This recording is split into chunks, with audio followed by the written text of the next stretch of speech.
Este es un día de fiesta. Alegres, hermanos, aleluya. De fiesta con Jesús, amén. Amén, aleluya. La Biblia dice que los muertos no pueden alabar al Señor, amén, aleluya.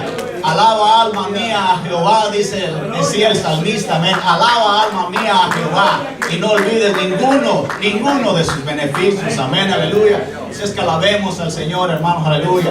Así es que, hermano, yo le voy a pasar el tiempo a nuestro hermano evangelista, amén, aleluya, que se ha tomado el tiempo de poder venir a compartir con nosotros la bendita palabra del Señor.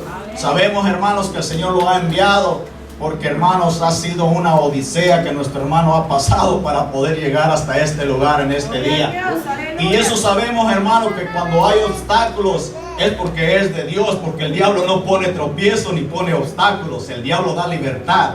Pero cuando un hijo de Dios o una hija de Dios camina, hermanos, siempre va a haber obstáculos, el diablo quiere detener. Por eso es que nuestro hermano tuvo muchos, hermanos, obstáculos para poder llegar aquí. Pero nos alegra de poder tenerle aquí a nuestro hermano evangelista, hermanos, aleluya, Hermes Zúñiga. Y yo le voy a dar la bienvenida. Amén. A él, que tome su lugar en este día. Gloria a Jesús. Y a su nombre, mis amados. Y a su nombre. Y a su nombre. Sentimos gozo, hermanos. El gozo del Señor, mi fortaleza es. Decía Nehemías, aleluya, nuestro Dios es bueno. El salmista escribía y decía que todo lo que respire, alabe a Jehová. También él decía, yo me alegré con los que me decían, a la casa de Jehová iremos. También decía, entrad por su puerta con acción de gracias, a sus atrios vengan con alabanza. El salmista, hermano, era un rey de Israel. No era cualquier cosa, no era un pelagato, era el rey de Israel. Estaba bien ocupado. Tenía su agenda bien ocupada. Sus días eran ocupados. Las 24 horas del día de este hombre eran ocupadas. Mas sin embargo, él decía, cuando yo voy a la casa de Jehová, yo voy con acción de gracias. Y cuando entro a sus atrios, yo entro con alabanza. Por eso yo no creo en pastores patanes que no adoran al Señor. Esos son patanes que tienen que nacer de nuevo. Compárese con el rey David. ¿Está más ocupado usted que el rey David?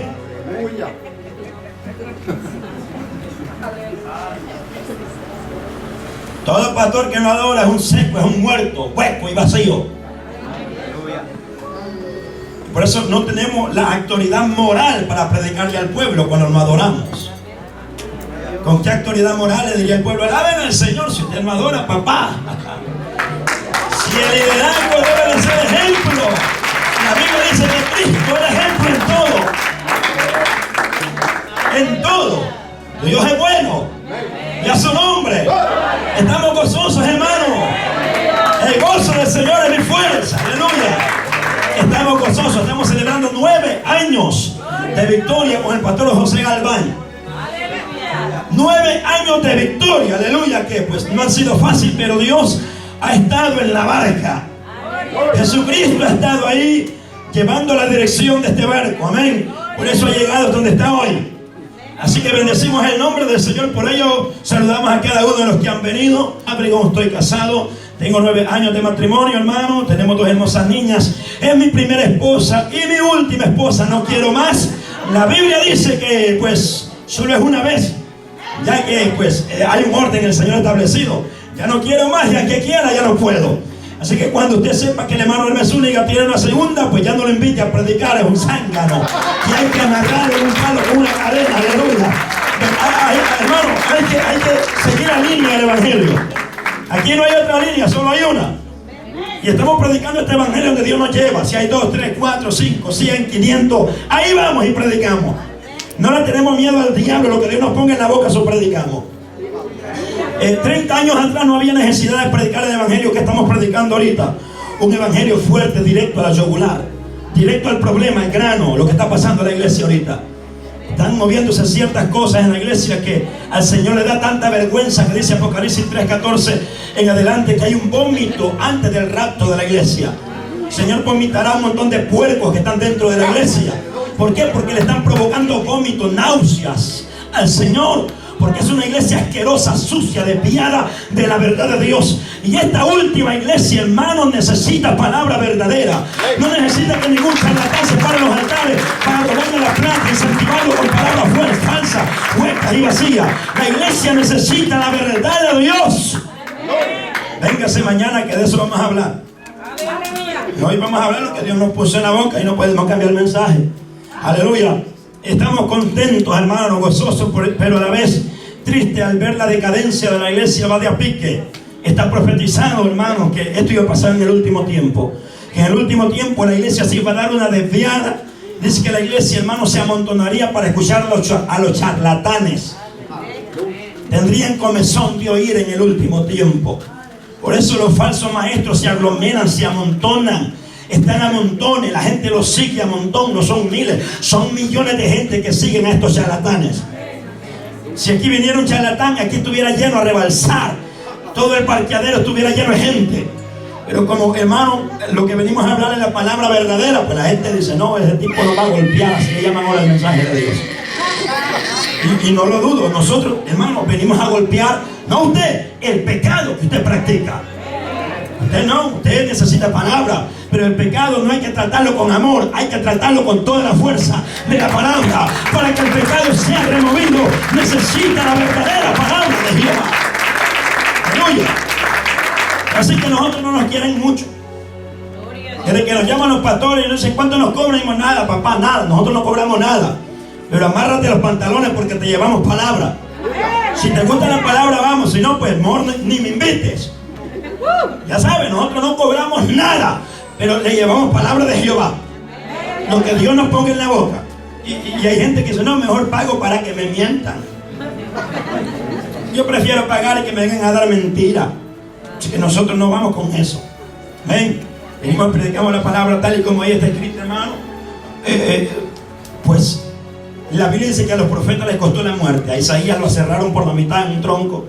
Al profeta Jeremías lo metieron a la cisterna, lo metieron preso, lo amarraron en un cepo a Pablo y a Silas, lo metieron a la cárcel del más adentro a Pedro, hermano, lo metieron también en una cárcel a Jacobo, le cortaron la cabeza, a Juan Bautista le cortaron la cabeza, a Juan, hermano, el teólogo, lo metieron dentro de una tina de aceite hirviendo, lo llevaron a la isla de Patmos y ella escribe Apocalipsis. Los siervos de Dios por predicar la palabra sufrieron, padecieron. Ahora, hermano, ahora los grandes siervos andan en un jet set, andan en un Mercedes-Benz, andan, hermano, en el avión privado del año. Una cuestión terrible lo que está pasando ahorita en la iglesia.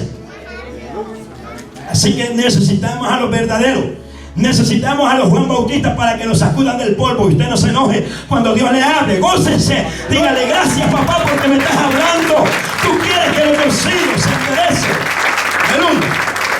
Dios es bueno. Y ahí estamos, hermanos, por la misericordia del Señor. Y mi esposa Belkis Zúñiga les envío un cordial saludo. Será la próxima vez que mi esposa va a estar por acá. A veces es cierto que el hermano Hermes vive lo que predica, porque no se trata de predicar solamente, sino de vivir lo que estamos predicando.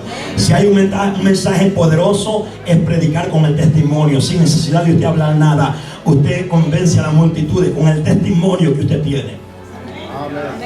Amén. Eso es bueno. Eso es muy bueno. Así que reciban un saludo de mi esposa. Ella nos está viendo por el canal de YouTube junto con De la Apostasía. Así que en esta noche queremos predicar la palabra, hermano, honrando a Dios y también el ministerio del pastor Galván. Estos 9 años gloriosos, hermano, que pues yo sé que no han sido fácil. Uno de los ingredientes que tenían el aceite de la unción, con que ungían a los reyes y a los sacerdotes y profetas en el tiempo antiguo, hermano, era canela y el otro era la acacia. La acacia es amargosa, la canela es dulce. Y eso tiene un simbolismo, que el ministerio, hermano, hay momentos amargos y también hay momentos dulces. Hay momentos gloriosos, hermosos, hermano, maravillosos, donde reímos, donde gozamos en el ministerio. Pero hay momentos, hermano, donde nos toca que llorar en un rincón de nuestra casa, de nuestro cuarto, hermano, de nuestra iglesia, porque son momentos duros y difíciles en el ministerio. No es fácil, pero sabemos que no es imposible, hermano, porque Dios está en medio de nosotros. ¿Cuánto decimos amén? Vamos a ponernos de pie en esta preciosa noche. Vamos a pedirle a los músicos que pasen a sus lugares. Amén. Gracias por haber adorado al Señor. y haber metido al pueblo en adoración. Vamos al libro del profeta Jonás, uno de los profetas menores. El libro del profeta Jonás, capítulo 1, verso 3 y verso 4. Y nos vamos a ir a una escritura extrema hasta el Evangelio de San Lucas después, pero primero Jonás. Jonás, capítulo 1, verso 3. ¿Lo tenemos todos, hermanos? ¿Lo tenemos todos? Jonás, capítulo 1, verso 3 dice de la siguiente manera: honrando al Padre, al Hijo y al Espíritu Santo, y todos decimos amén. Y Jonás se levantó para huir de la presencia de Jehová a Tarsis, y descendió a Jope, y halló una nave que partía para Tarsis, y pagando su pasaje, entró en ella para irse con ellos a Tarsis, lejos de la presencia de Jehová. Y este es el verso que nos interesa. Pero Jehová hizo levantar un gran viento. ¿Quién lo levantó? Pero Jehová hizo levantar un gran viento en el mar, y hubo en el mar una tempestad tan grande que se pensó que se partiría la nave. Vámonos a San Lucas. No se le olvide ese texto que hemos leído hoy. San Lucas en su capítulo 8. Gloria sea el nombre de Jesucristo. San Lucas en su capítulo 8, verso 22. Gloria sea el nombre de Jesús. Lucas capítulo 8, verso 22. ¿Todos lo tenemos, mis amados? ¿Lo tenemos todo ahí atrás? Dice el verso 22: aconteció un día que entró Jesús en una barca con sus discípulos y les dijo: pasemos al otro lado del lago. Y partieron, pero mientras navegaban, él se durmió, y se desencadenó una tempestad de viento en el lago, y se anegaban y peligraban. Y vinieron a él y le despertaron diciendo: Maestro, Maestro, que perecemos. Despertando Jesús reprendió al viento y a las olas, y cesaron, y se hizo bonanza. Y le dijo: ¿dónde está vuestra fe? Y atemorizados se maravillaban y se decían unos a otros: ¿quién es este que aún los vientos y las aguas manda y le obedecen? Padre que estás en el cielo, en esta noche, en esta tarde, te damos gracias por tu amor. Gracias, Señor. Amén y amén. ¿Puede tomar asiento, hermano? Sin dejar de alabar a Dios. Si le va a dar un aplauso a Dios, déselo fuerte, fuerte, fuerte. Fuerte, porque Él es merecedor de alabanza. Él es merecedor de gloria y de toda honra. ¿Cuántos decimos amén? En esta tarde quiero predicarles, mis amados, bajo el tema: ¿quién levantó esa tormenta? Es una pregunta. ¿Quién levantó esa tormenta? Bendito sea el nombre del Señor para siempre. Hermanos, cuando hablamos de tormentas, estamos hablando de desastres, estamos hablando de destrucción. Lo que queda detrás de una tormenta, hermano, en muchas ocasiones es destrucción.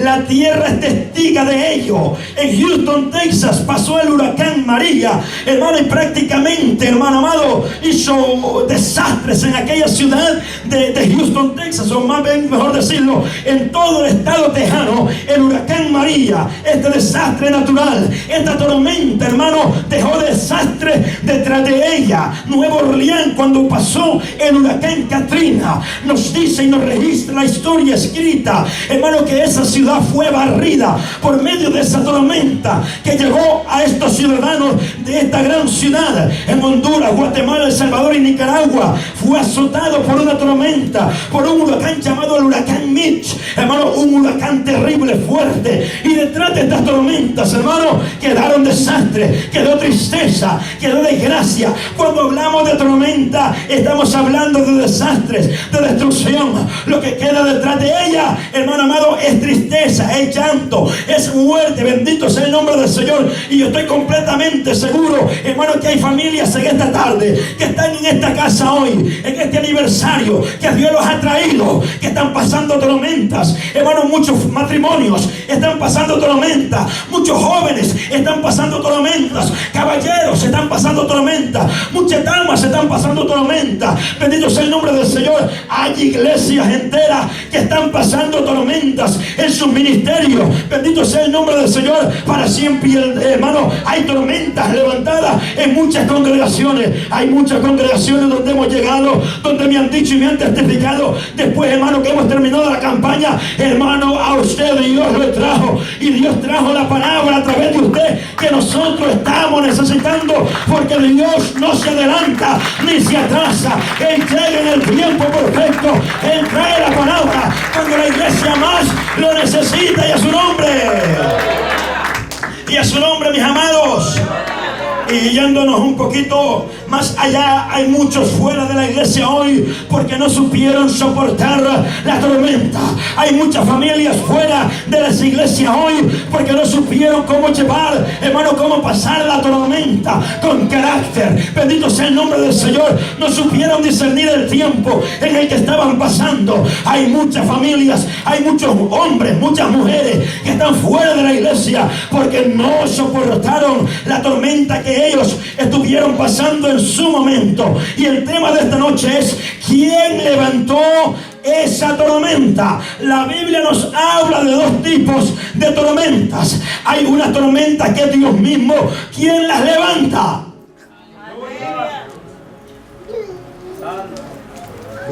Y a su nombre. Y a su nombre.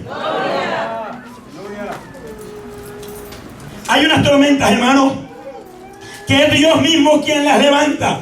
Jonás capítulo 1 nos atestigua de ello, hermano, que había una tormenta. La Biblia dice que este profeta llamado Jonás estaba huyendo no de su llamado, porque él ya había sido llamado, él ya era profeta. Estaba huyendo del mandato que Dios le había dado. Estaba huyendo, hermano, de ese mandamiento que Dios le dio de ir y predicar el mensaje a Nínive. Nínive, hermano, era una región impía donde no conocían a Jehová, y esta era la razón primaria por la cual, hermano, el profeta Jonás tenía miedo ir a predicar a Nínive, porque Nínive, hermano, era una ciudad de sanguinarios, de asesinos, de sinvergüenza, de ladrones, de bandidos. Ellos despellejaban, hermano, a sus enemigos, los quitaban por sus muros, hermano, despellejados, y eran el trofeo de los ninivitas. Esa gente era sangrienta, eran malísimos, eran los enemigos de Israel. Entonces Jonás escucha una voz cuando él estuvo profetizando, hermano, en el reinado de Jeroboam II.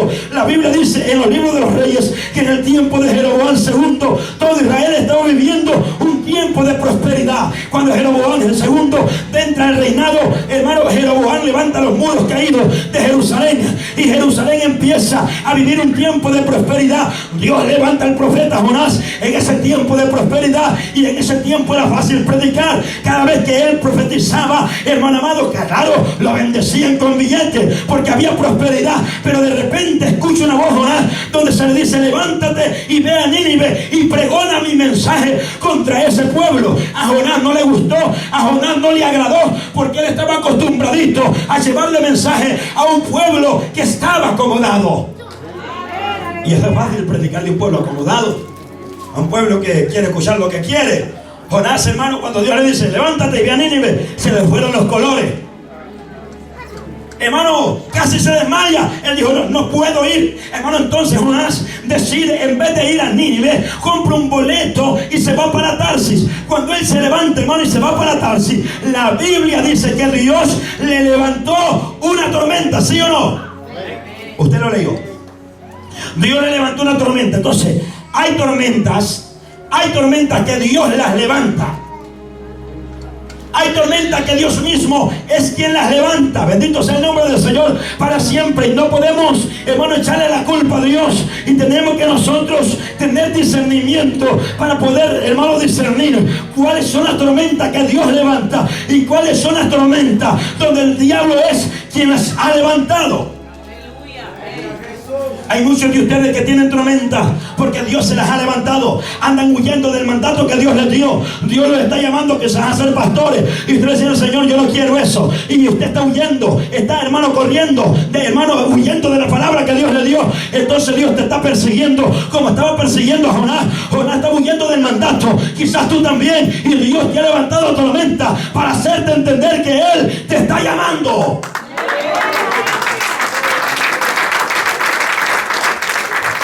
Sí, Jonás no entendía. Dios mismo le levantó la tormenta.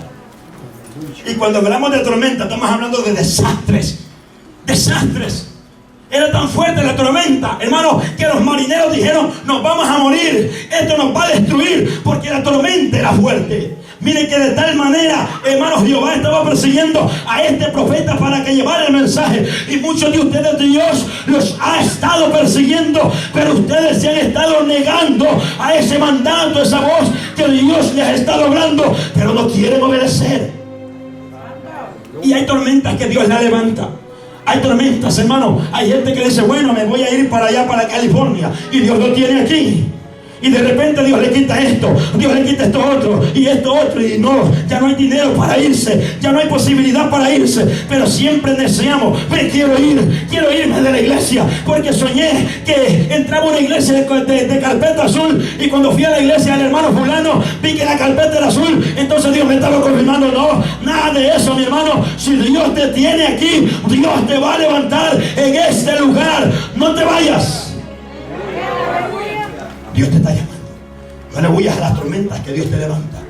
Es para hacerte entender, hermano. Pero hay tormentas. Hay otro tipo de tormenta que no es Dios quien la levanta, sino que es el mismo infierno y los demonios. Bendito sea el nombre del Señor para siempre. Yo creo que Dios es un Dios de propósito. ¿Cuántos decimos amén?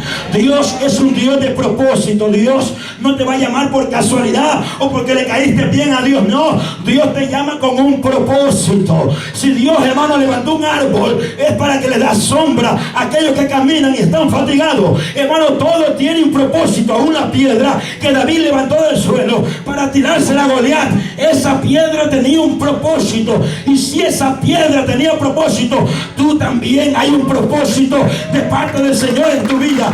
Dios te trajo a este mundo no por casualidad, sino porque hay un propósito trazado en el corazón de Dios. Y a su nombre, y a su nombre.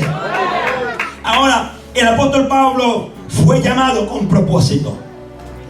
El apóstol Pablo, hermano, fue llamado con un propósito grande de parte del Señor.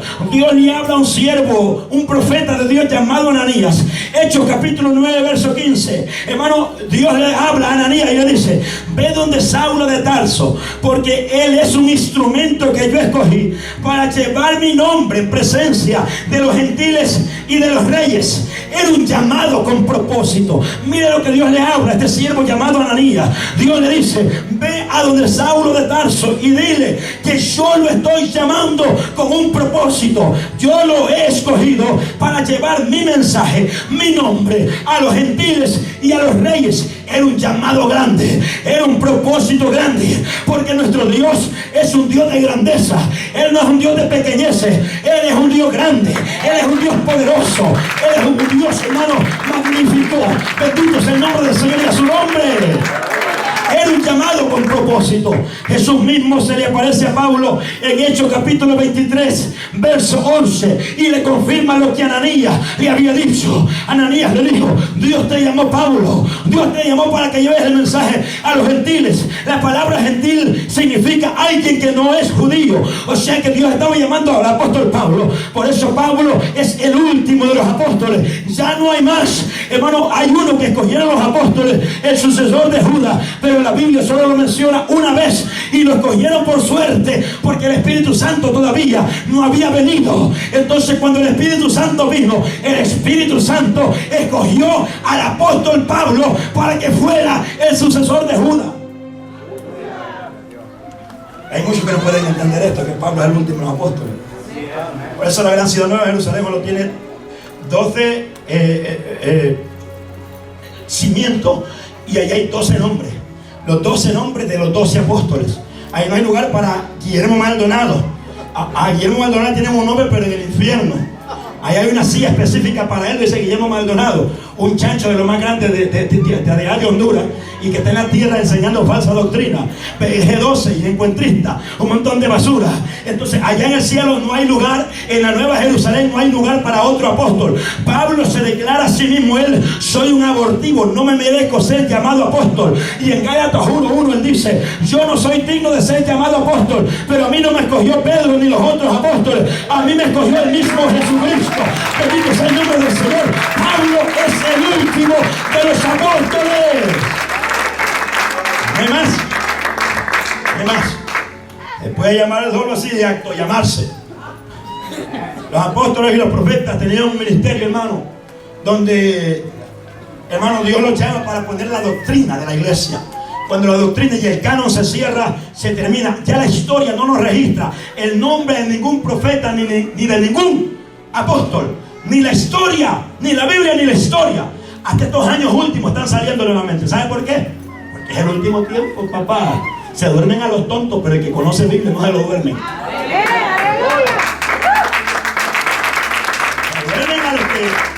Se han debilitado un poquito, pero aquellos que pasan enterrados los ojos en la Biblia no se los pueden dormir.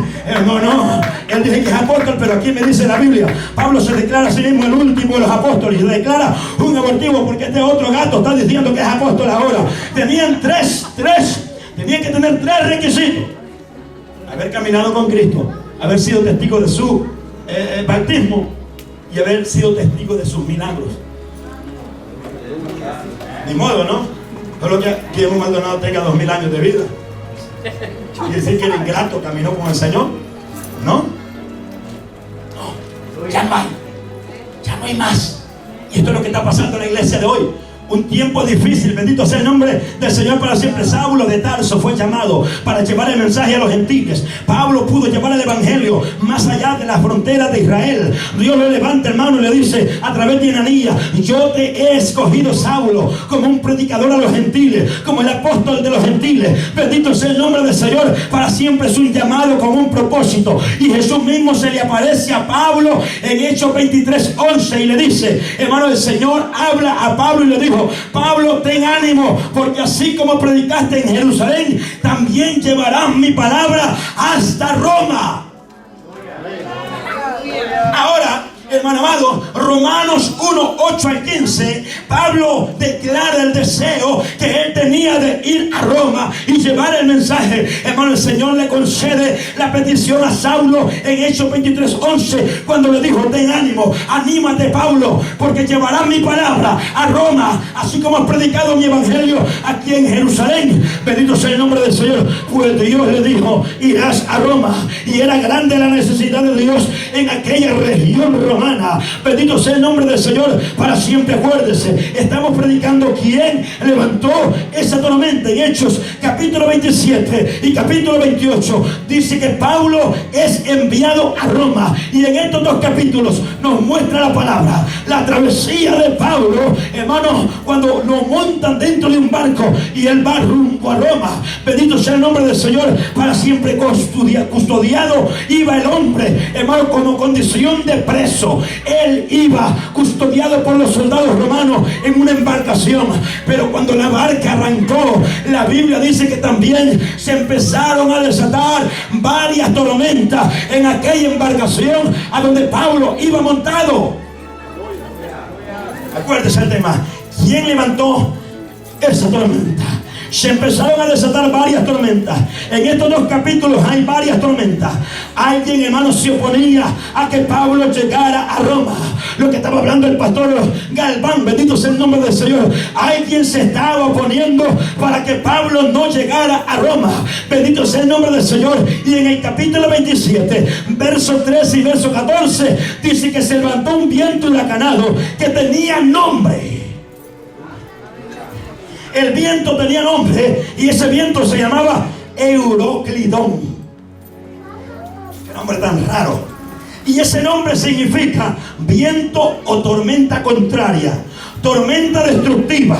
Mira el significado de Euroclidón: una tormenta de las muchas que se le levantó a Pablo cuando fue montado en el barco y iba rumbo a Roma. Se le levanta el nombre, hermano, se levanta esta tormenta cuyo nombre era Euroclidón, y este nombre significa tormenta destructiva o tormenta contraria.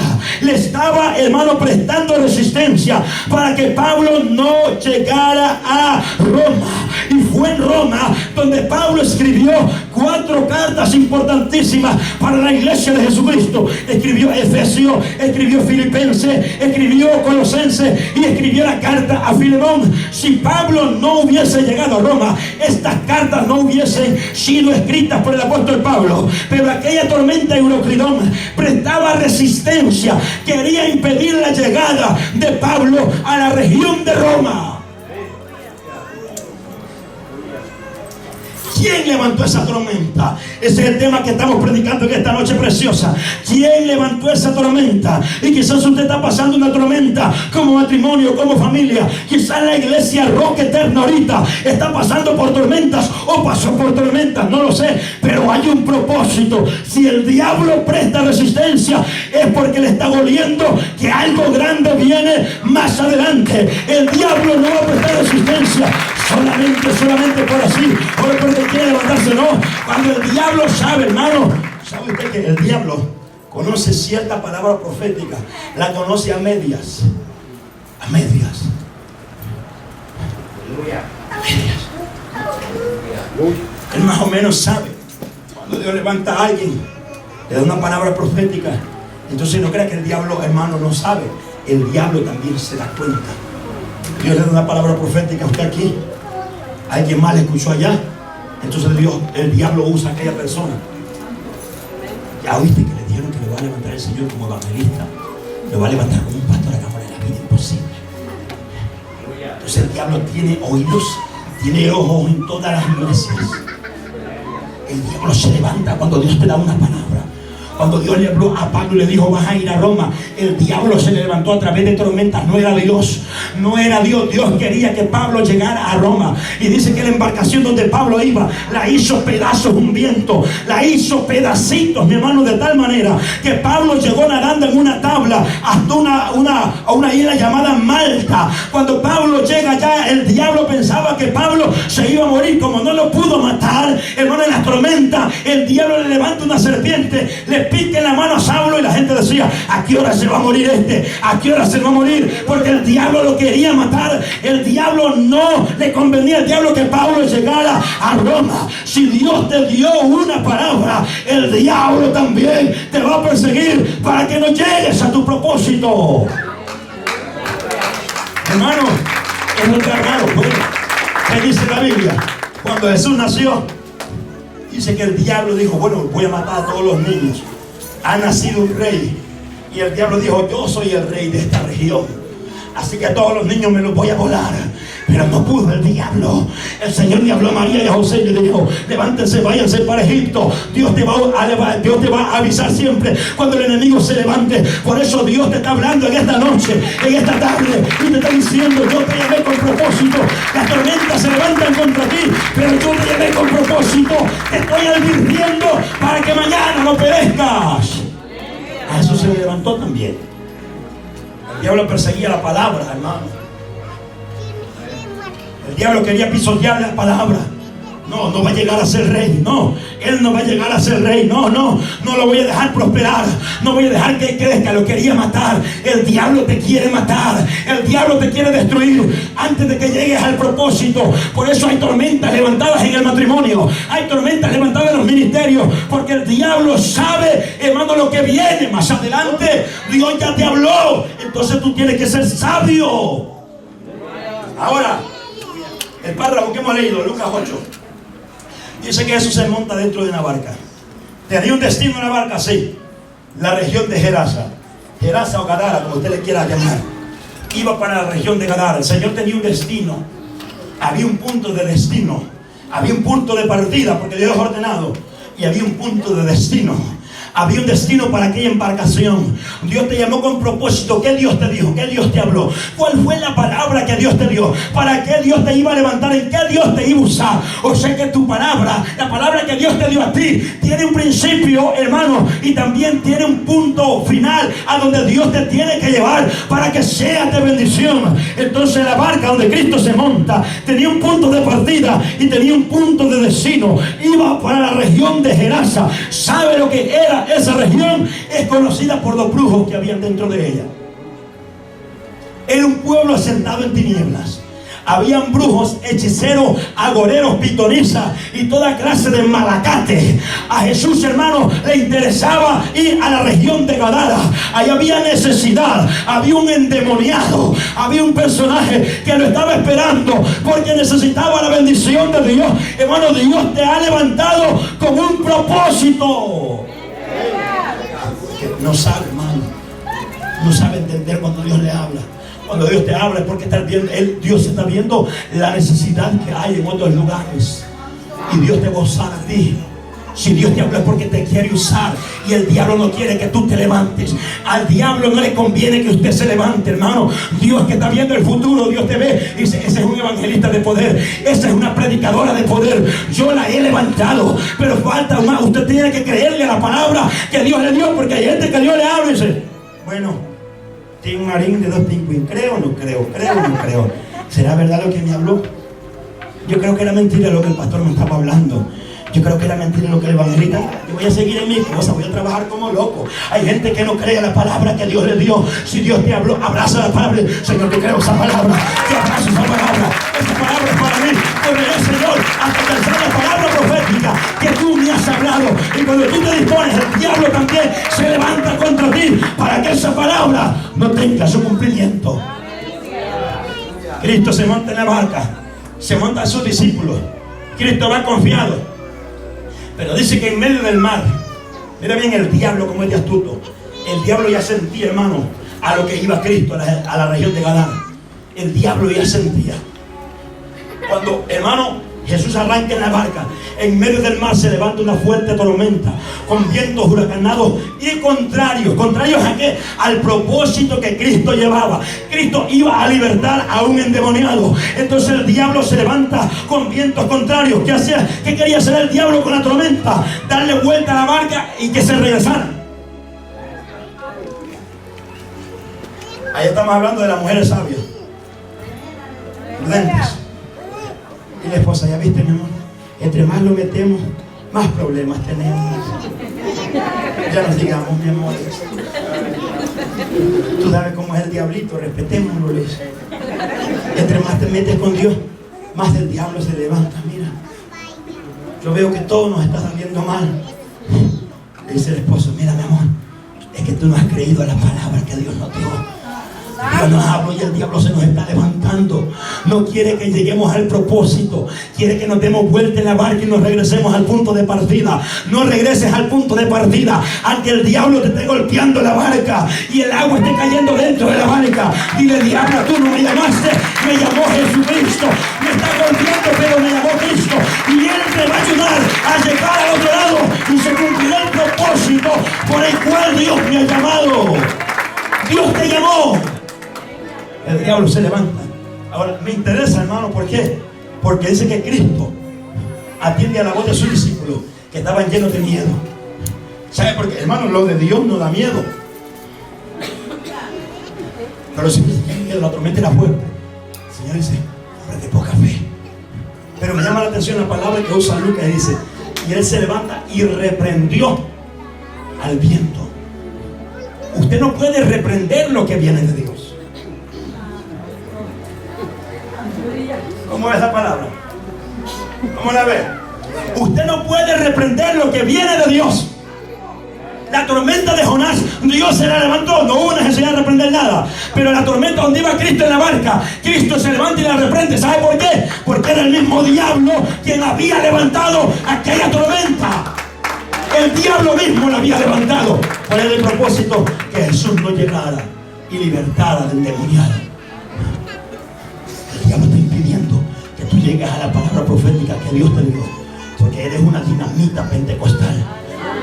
Cuando llegues al propósito, vas a llorar y decir: Señor, valió la pena padecer por ti, valió la pena seguir adelante cuando la tormenta estaba fuerte, valió la pena no echarme para atrás, valió la pena no tirar la toalla, Señor, aunque padecí, sufrí, lloré, pero tú me sostuviste con tu mano poderosa. Valió la pena. Cuando llegues al propósito, le dirás: papá, gracias porque estoy aquí.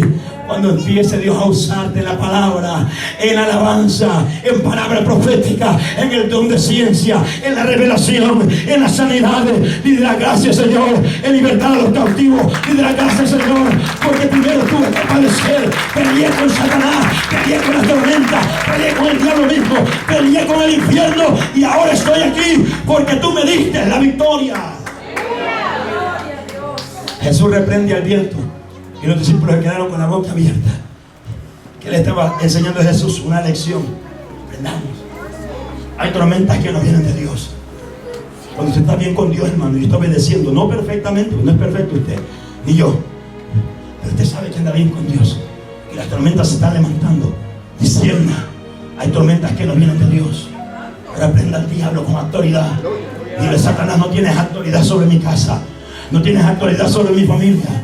Mis hijos pertenecen a la sangre del pacto que fue derramada en la cruz de Calvario. Mis hijos pertenecen al reino de los cielos. Mis hijos son tuyos, Señor. Satanás no tiene parte ni suerte en esta casa. Reprenda al diablo, reprenda las tormentas que no vienen de Dios, reprenda todo aquello que se levanta contra el propósito con el cual Dios lo llamó. Cuando Cristo reprende al viento, hermano, la Biblia dice que hizo bonanza. Jesús llega a su destino. ¿Sabe lo primero que dijeron los endemoniados?